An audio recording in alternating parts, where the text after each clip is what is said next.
Hi, everyone. Welcome to True Disabled Story. My name is Nico, and I use he, him pronouns. I'm a white man with blonde hair, large blue and brown spectacles, a black headset around my head, a white t-shirt, and a gold zip-up hoodie on top of that. I'm seated against a purple wall and some bookcases. This is my home office.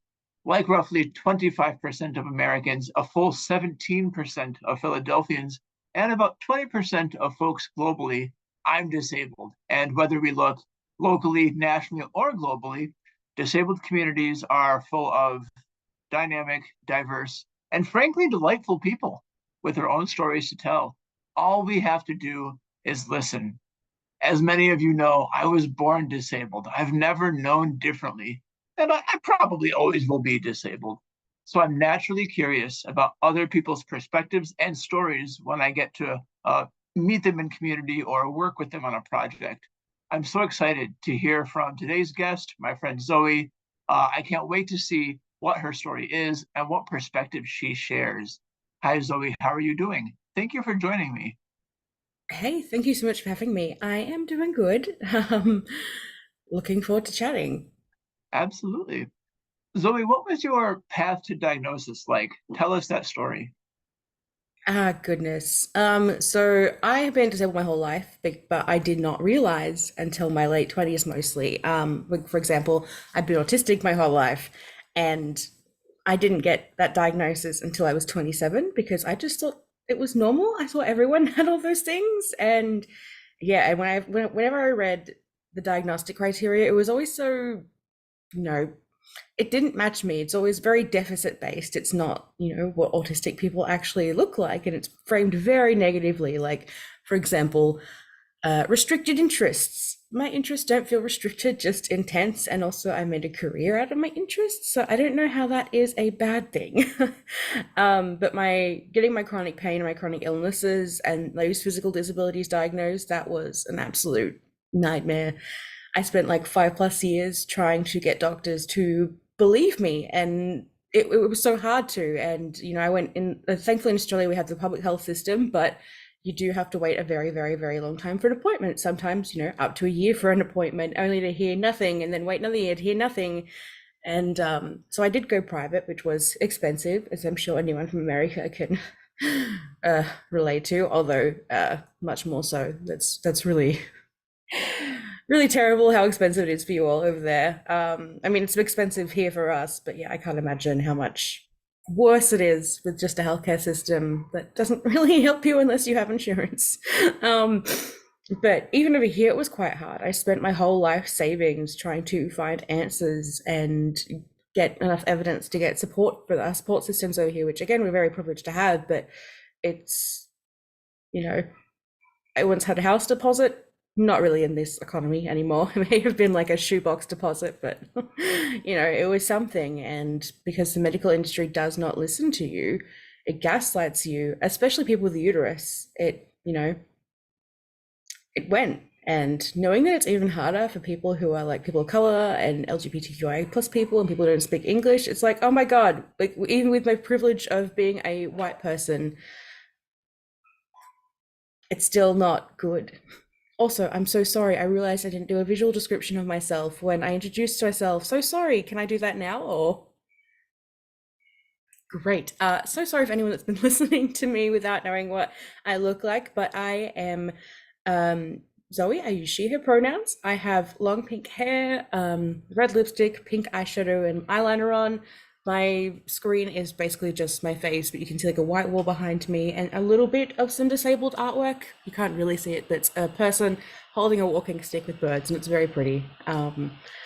Sorry about the interruption, but basically, it is really hard trying to get answers for health, and it's hard to keep pushing, and it's exhausting. It's a full-time job, and it would be good if people just believed you in the first instance, like, okay, you know what? I'm going to do all these tests. I'm going to help. Oh, we can't find anything. Oh, it's not you. There's obviously something we can't find, especially because invisible disabilities are severely under-researched. So, and even when they are researched, that research doesn't necessarily translate to what medical practitioners have, especially with conditions like ME/CFS and fibromyalgia and so on. So, It's fun. Zoe, thank you so much. I've conducted a few of these interviews now, and um, in terms of what the impact is like, a lot of people have started talking about personal impact or professional impact, but I really appreciate that you begin in with the financial impact, which is not a perspective that I've heard so clearly on this project yet. I really appreciate that. And it brings me to my second question, which asks, what impact has your diagnosis had on your life? So we've talked about a little bit how you waited 5 years, how you spent a whole bunch of money that could have gone to a house deposit, instead spent on this medical mystery. And I invite you to think about that impact that your diagnosis has had on other aspects of your life, if it's personal, professional, maybe academically, but whatever you're comfortable sharing, just to give us that fuller picture. I'm all ears. I mean, my diagnoses themselves, while it's a bit complicated, it's honestly been a positive thing for me, like being diagnosed as autistic and being like, oh my gosh, I wasn't, because like when I was leading up to getting my diagnosis, uh, I was gaslighting myself. I was like, oh no, yada yada yada, and like having all that confusing diagnostic criteria that just does not sound like it was at all written by an autistic person, because it obviously wasn't. It's not neuroaffirming at all. So I guess, doubting myself and then having that diagnosis and realizing, oh my gosh, this explains so much. It was like, oh wow, I can look after myself better.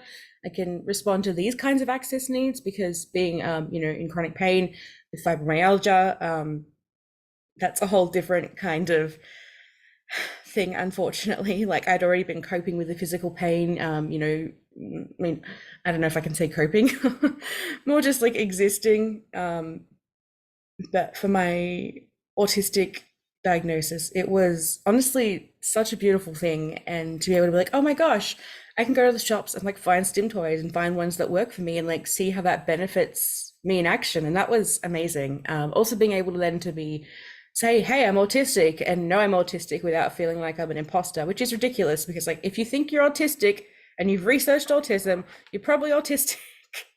I'd like to say, like, a lot of people, I guess if you're wondering if you're autistic and like, oh my gosh, looking at other things, probably a good chance you might be, especially if you spend hours going down that rabbit hole.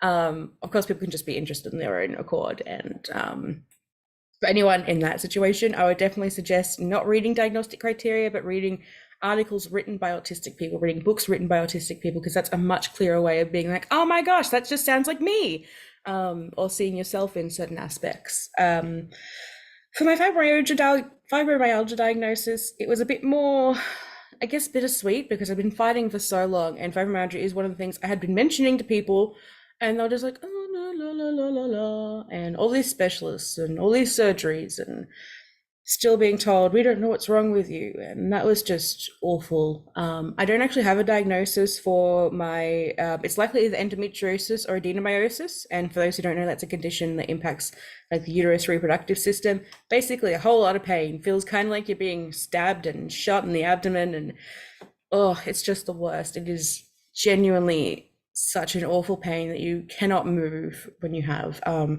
even though I don't have a diagnosis for that, I thankfully did eventually find a doctor, a gynecologist, who was willing to help me with that and be like, oh, well, you don't have a diagnosis, but I have no doubt that you have one of these conditions. And we tested it by using this medication that stops your hormones, therefore stops your periods, and it stopped my abdominal pain. So it's like, huh, it obviously is that, even if we can't find the exact cause of it. Um, so I guess it's hard not having diagnoses for some of the ones that impact me the most, and it feels like people don't listen to me as much. I guess it's kind of bittersweet for the ones I do have a diagnosis on, because, like, for example, with my autistic diagnosis, while it brings me joy, it also makes me really sad, because I think back of all the times when I was growing up that would have been so handy to know that, and how much we force people to mask, and then also people that can't mask. It's, a lot of pressure to force and to kind of make you believe that you're wrong your whole life. It's really awful. I guess career wise though, uh, At first, it was really, really hard because I couldn't work full time anymore. Like there were some days I was always in pain. My fatigue was always just so bad. And not just like a little bit tired, but like not able to charge my phone level of tired. Like I couldn't work out how to put the thing in the wall and the thing in the plug and then the thing in my phone. I was just like, oh, whatever, I'll just let it die.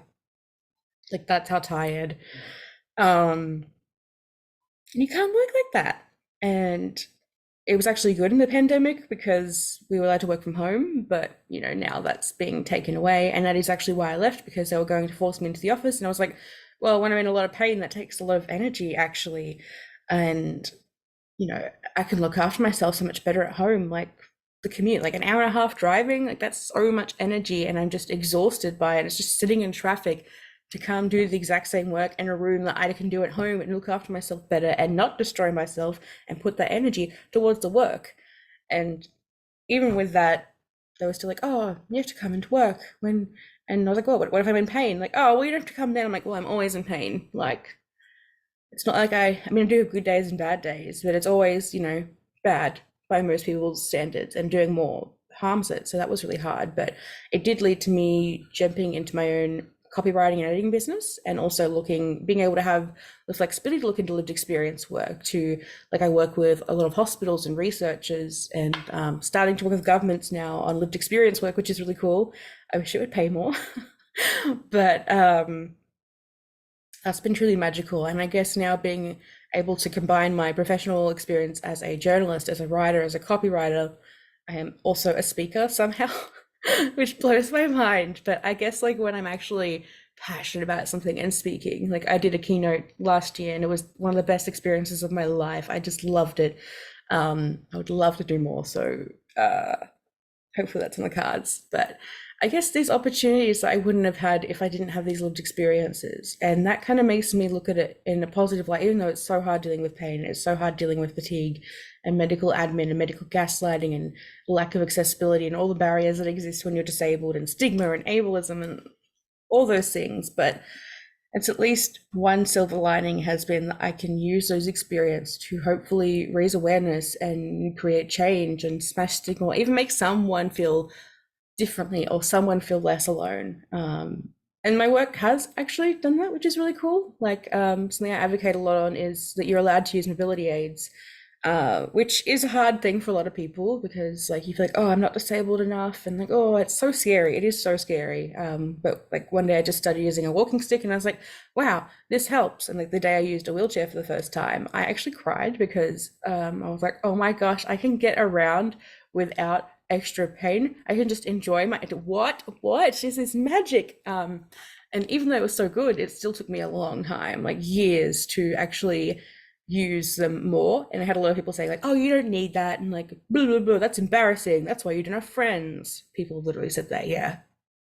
Like calling me an inconvenience basically for my access needs. But uh I advocate a lot that if it helps, you use it. That's all it is. If it helps your pain, helps your fatigue, helps you do other things later, you're not an imposter. Like use them. That's what they're for. Like you don't need to justify to anybody. And lots of people have told me that I'm the reason they use mobility aids, and that makes me want to cry, honestly. It makes me so happy. Like, yes, please. Your access needs matter. It doesn't matter if your disability is invisible or dynamic or misunderstood or you don't have a diagnosis. You're allowed to use these access tools to help yourself. Yeah, it's wild, isn't it? The things that people feel like they can say to you just because you're using a mobility aid in public, or you're somehow marking yourself as disabled in some way, to imply that you don't have friends because you are using a cane. That would only really be true if you're like batting friends away with your cane, right? Like hitting them in the face or whatever. Yeah, Otherwise, it just like logically does not bear out. That's wild that people feel, yeah, they have the audacity to say that to you. I am so sorry. That sounds like a terrible experience. But mm, the rest of your answer actually was really comprehensive and great. I love that you're able to build a career for yourself, and you're able to really speak to lived experience, and you're able to be a support to people who might not be as experienced in telling their own disabled story. So I see you in that. Thank you for that care work that you do. All right, Zoe, Um, last two questions. Looking back as you are on your disabled experience, what advice would you give people just starting out on their own chronic illness journey? mm, oh my goodness. Firstly, oh my goodness, it's gonna be a ride. I'm so sorry to tell you that. I really hope that the more we talk about it and the more we, make noise and force researchers to care about this and make governments listen, it will get better. But I mean, at least 5 years ago when I started this journey, actually it was longer now, like 6 or 7. I don't know. Don't make me math. Um, it it's hard. It's so hard. You're honestly going to have to talk to more than one doctor, which is ridiculous. You're probably going to get a lot of people saying like, "Oh, we don't know what's wrong with you. Oh, no tests have come up with anything. Blood test? Oh, nothing. La la la la la." And that's so disappointing and it's so frustrating. But you literally do have to just be like, keep pushing, keep pushing, keep pushing, and that is exhausting. So if you need to take a break, that's absolutely fair. If you find ways that don't involve going to a doctor that help you and won't like destroy your bank account, I think that's absolutely valid. I think you don't necessarily need a diagnosis because it's really hard to get. And it's honestly quite soul crushing being in the medical industry and experiencing that gaslighting over and over and over again. But I also understand that it is important to have that diagnosis to access support things, for example, and also just to feel kind of affirmed in yourself. So I guess whatever you feel is best for you, you do that. But I guess maybe some good advice might be to look up reviews of any doctors and specialists. Check out Google reviews, ask in any Facebook groups, because probably in your area there could be other people that are disabled and chronically ill and have gone through the same things. Look at reviews, see if there's anyone that particularly specializes in invisible and dynamic disabilities. Check out how they speak, if like their website's quite understanding to people with dynamic disabilities and it's not ableist, you might have a chance at being good, having a good person. But if someone makes you feel uncomfortable and is ableist, leave. Do not go back. Honestly, I would say write a complaint and share your story somehow, even if it's online on socials.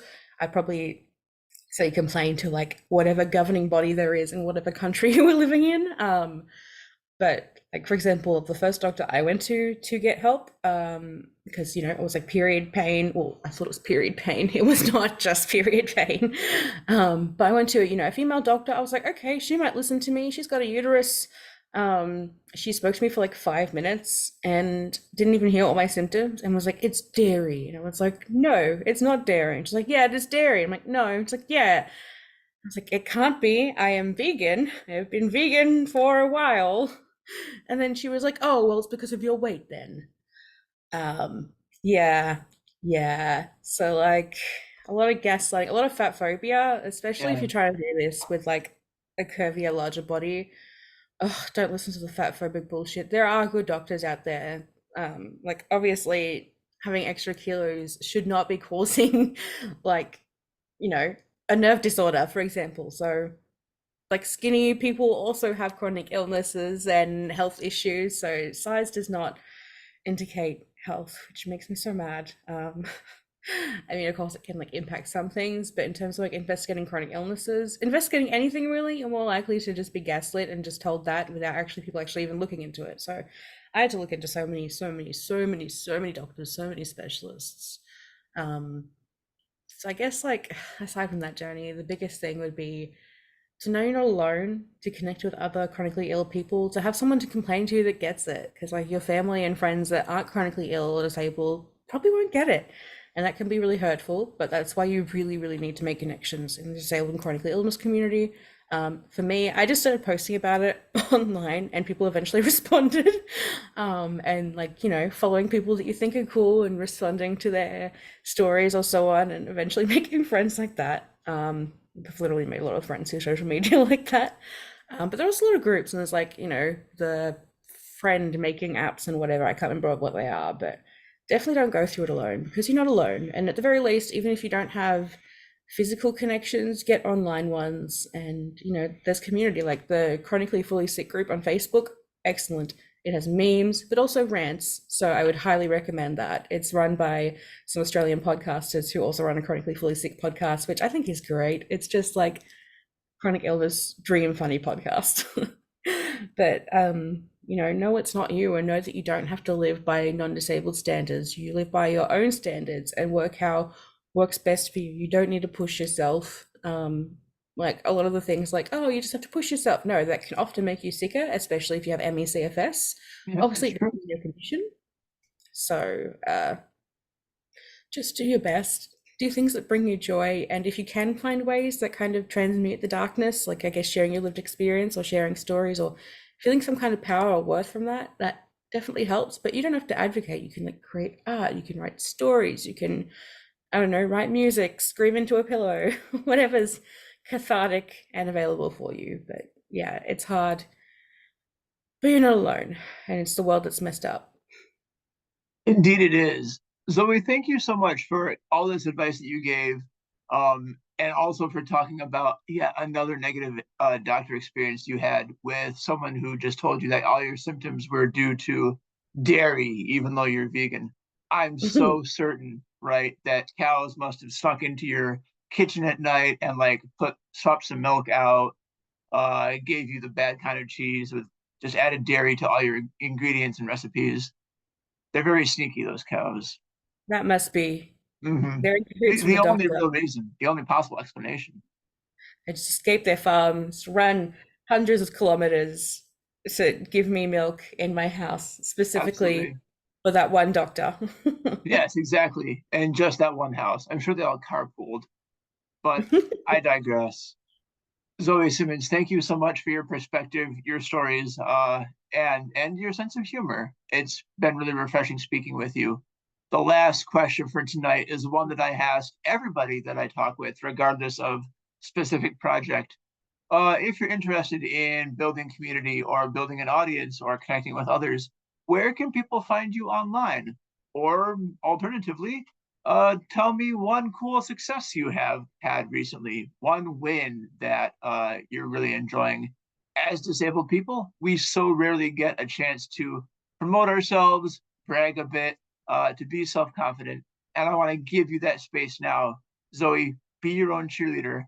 So go ahead and brag. My goodness. I mean, I did recently go to Parliament to help launch a new disability website called Neve. So if anyone's listening to that, it has like a whole bunch of resources about disability, ableism, relationship, health, discrimination, specifically focused to a women with disabilities and also gender diverse and non-binary people. Well, I feel like that kind of just gets tacked in sometimes just to be inclusive rather than having specific resources.